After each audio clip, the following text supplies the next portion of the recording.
ProRAW versus RAW on the iPhone 13 Pro Max. How do the results compare, and is it time to rethink your format preference? It's been almost a year since I made a video about ProRAW, and since you guys have been asking for a RAW versus ProRAW comparison on the iPhone 13 Pro Max, I thought I would revisit it. And apart from a few ProRAW photos here and there, mainly by mistake, I shoot exclusively in RAW. I love how the images contain exactly what was recorded by the sensor, nothing more, nothing less. I love the fine textures and details. I love the dynamic range, and I enjoy the challenge of not being able to see my final result and using photography experience and the on-screen guides to achieve an optimum exposure. When I get it wrong, it's on me, but when I get it right, that's on me too. I enjoy that, and that's why I never took to ProRAW and haven't used it. I think Apple's multi-image processing and computational photography is extremely impressive, but I don't want it involved in my photography, producing a perfect HDR-like exposure in a single tap every time. Plus, I don't like what the sharpening and noise reduction does to fine textures and details. But having said that, in the process of shooting both formats extensively for this video, my mind has been changed. Take a look at these photos. One is a traditional RAW file and the other is a ProRAW file. And from what I've said, it should be obvious which is which. But can you tell? How about if I zoom in 100%? How about with this one and this one? Or these two? Or these? The ones on the left are the RAW files. The ones on the right are ProRAW files. And according to me, so far, these bad and these good, even though they look nigh indiscernible. So what's going on here? Well, these photos didn't always look like this. Take these two for example. Here's what they looked like originally. Neither are great, but with the RAW, I see potential. I can fix the white balance, brighten the exposure, recover the highlights, add contrast, sharpen it, whatever I want to do to make it the photo that I want it to be. Whereas with the ProRAW, I see an image that's already processed. It's overly sharpened, it's got this perfectly flat HDR-like exposure, compression artifacts in the background, and I'm like, okay, 99% of iPhone users would love to get a result like this straight out of the camera, but not someone like me, not someone who enjoys the process of photography and wants to do it all myself. This is literally the opposite of what I want. But then I remembered that unlike with HEIC and JPEG files, where a lot of this Apple computational muck that's responsible for all this is baked into the file, with ProRAW, it isn't. So they might look processed straight out of the camera, but they don't have to be. I can come down to sharpening and tone it down, but most importantly, I can reduce the tone mapping responsible for the appearance of HDR, or I can simply change the profile. Look familiar? Now I have a much flatter and natural looking jumping off point to make the ProRAW photo my own. And even though I've reduced the tone mapping or changed profiles, all of the dynamic range is still there, so the files have a lot of flexibility. The noise reduction is still there as well, but with everything else pulled back, it doesn't look so over the top and unnatural, and I actually like it. I edited all of these ProRAW photos in the same way, and I really like how they turned out. Some grittier textures and edges do still look a little too clean and clinical, and if that's the case, I can always add some grain and bring back some of that character.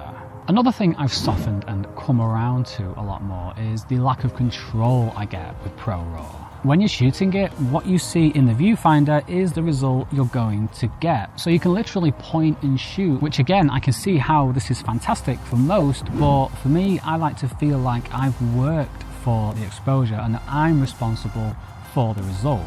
And yes, you can shoot ProRAW in third-party camera apps using manual controls, but if you do, you don't get the same image quality or dynamic range. You see, ProRAW files are made up of lots of photos taken at different settings with different exposures, which is what it relies on heavily for its noise reduction and dynamic range. But when you shoot in manual mode, you're essentially forcing the app to only capture one image at these settings. So I'd avoid shooting ProRAW in manual mode if you can. In fact, I'd avoid shooting ProRAW in third-party camera apps at all. The stock camera app is the fastest, it has night mode, and you're guaranteed the highest quality because your third-party camera app of choice may not have ProRAW implemented in the most effective way, shall we say. And as I said, this lack of manual mode, this point and shoot workflow used to bother me, but when I've been out shooting recently for this video, it really hasn't. And you know what? I've actually appreciated and enjoyed the speed. I've benefited from it. For example, when capturing these boats or this swan, I've just been able to raise my phone and point and shoot instead of having to take the time to check my exposure and dial in my settings and making sure that they're optimal, by which time the moment has gone, which is what happens in RAW. This swan just appeared out of nowhere, and no, these aren't engaging shots by any stretch of the imagination, but they demonstrate my point, and I'm still happy that I was able to capture something. Finally, there's the low light situation, and I'm actually working on a full iPhone 13 Pro Max low light video at the moment, so I won't go into it here, but I will just say that RAW needs all the help it can get. It can't compete on its own, especially handheld at higher ISOs. So, am I fully converted to ProRAW? Well, no, actually. Yes, while I praised ProRAW a lot in this video, and I have really enjoyed using it, and as you can tell, I've really come around to it. The main reason is because I can make my ProRAW files look like RAW files. So that begs the question, if all I'm going to be doing is making my ProRAW files look like RAW files, why not just shoot in RAW? So I'm still exploring the format and things like that. Yes, I've been shooting it extensively for this video, but it's only been a couple of days in reality. So I need to test it out in more situations. I don't want to come on here and be like, yeah, I'm fully converted, ProRAW, it's the future, it's the way forward, I'm switching. And then you see me posting on Instagram that I'm still shooting in RAW, and you're like, Dave, I thought you were going ProRAW now, what's going on? Did you lie in your video? Like, no. But then after I hit stop and I publish this video, I go out and shoot again and something happens. And I can't go back and retract what I said or add it to the video, it's already published. So I don't want that to happen. I still need time to explore the format in more situations. You know what I'm trying to say. You're smart people. And regardless of whether or not it's my absolute preferred favorite format going forward, up until now I've just outright dismissed it as like a fake RAW, pumped up JPEG, a JPEG on steroids, a fancy hike file. I was wrong. I've been wrong. And I have no problem saying that, you know. Cognitive dissonance is a real thing, and especially when you've got a YouTube channel, and like I've been saying one thing throughout the whole year, and then in the video I just change my mind. Like, hey, I'm objective, and if that means going back on what I said previously or learning, like I'm learning all the time. Absolutely. Don't take everything that I say as fact. Look at what I'm presenting you in the video. I try and use as many examples as I can, and not just the examples that benefit my point. I try and use every example that I capture.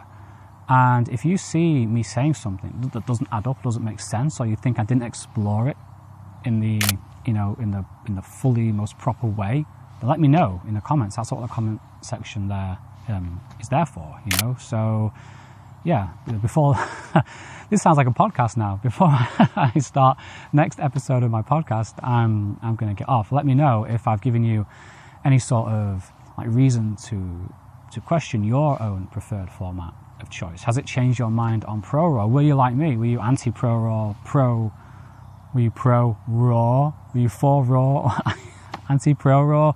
Or the other way around? Like, has this changed your mind at all? Let me know. Anyway, thank you so much for watching. Take care, stay curious, and back around. And that's why I never... And yes, you can shoot ProRAW with third-party camera apps using manual controls, but if you do, you don't get the same aeroplane.